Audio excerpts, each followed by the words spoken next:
When I got to 6th grade at St. Joan of Arc, they said, wouldn't you be happier over at Yorkship? Because they have a basketball team with a coach. And I did play a lot of basketball. And so they didn't push me out, but they said I would definitely be happier over there. So I left and went over to Yorkship.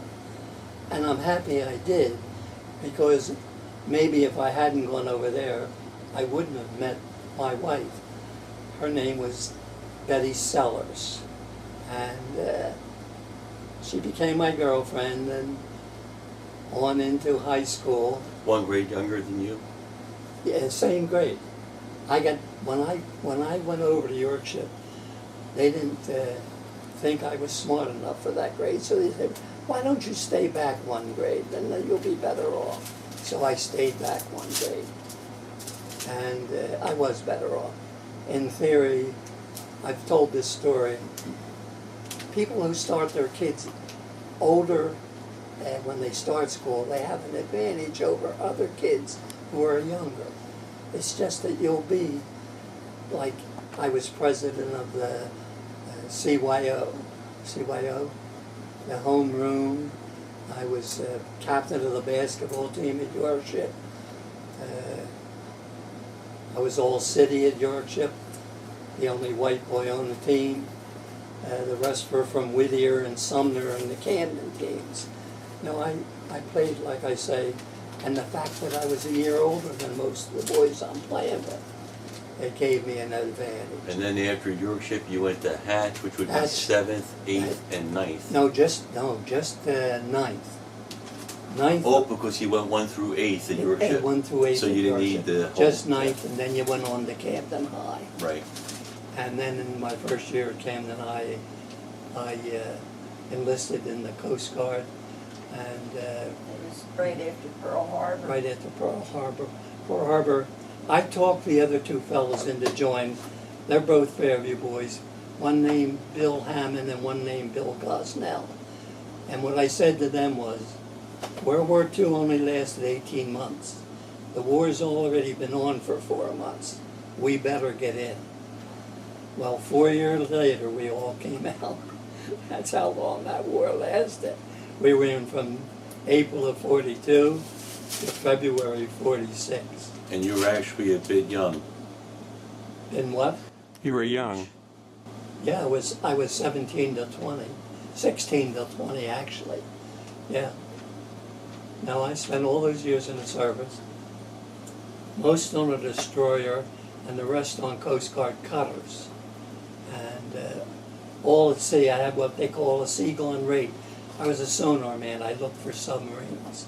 So you could only be at sea. You couldn't have a shore job with a sea-gone rate. And that's how I wanted it.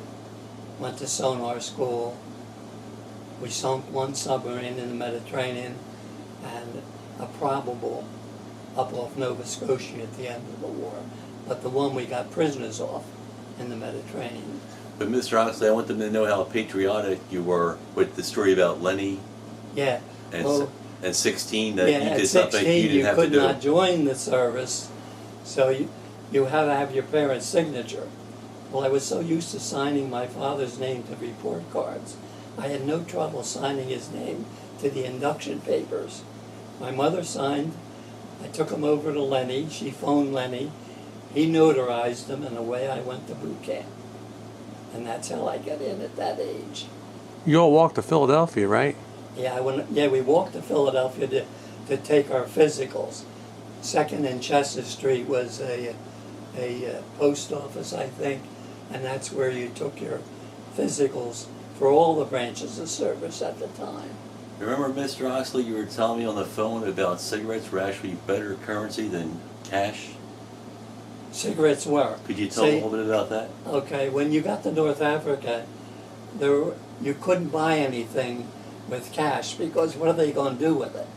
So they can't spend it, but they could spend and barter cigarettes. Cigarettes were the biggest barter material.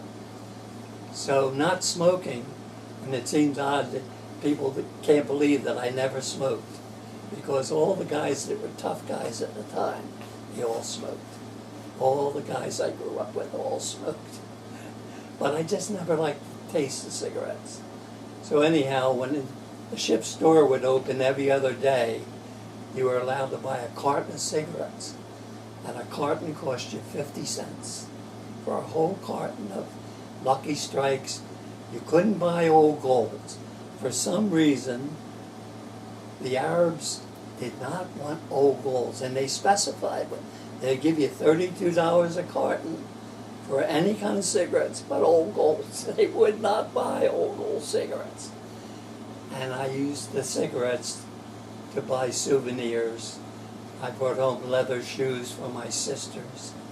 And I even brought home cigarette cases. They both smoked at the time. And they could make real nice leather goods, the Arabs. And they would pick up an empty shell on the battlefield, and they would make a platter out of that with all kinds of mountain scenes all in it. These guys were great metal workers. And they would sell it if you're a pack of cigarettes, you could buy anything. Didn't you say there was some kind of small version of cigarettes that came like in 8 cigarettes in a pack or something the also? Army guys, now they didn't buy cigarettes.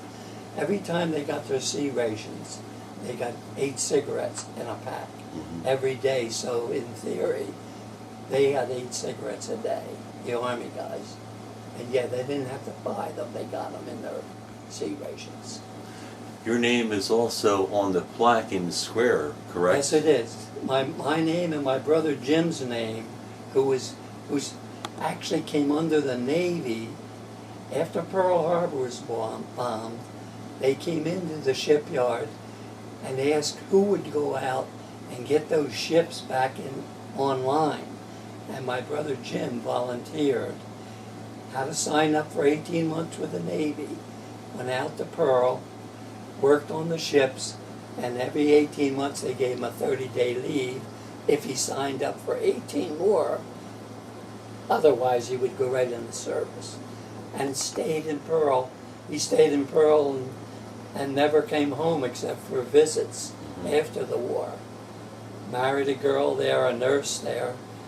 She actually witnessed the bombing of Pearl Harbor. She was on duty in the hospital, and she saw the planes actually bombing the ships.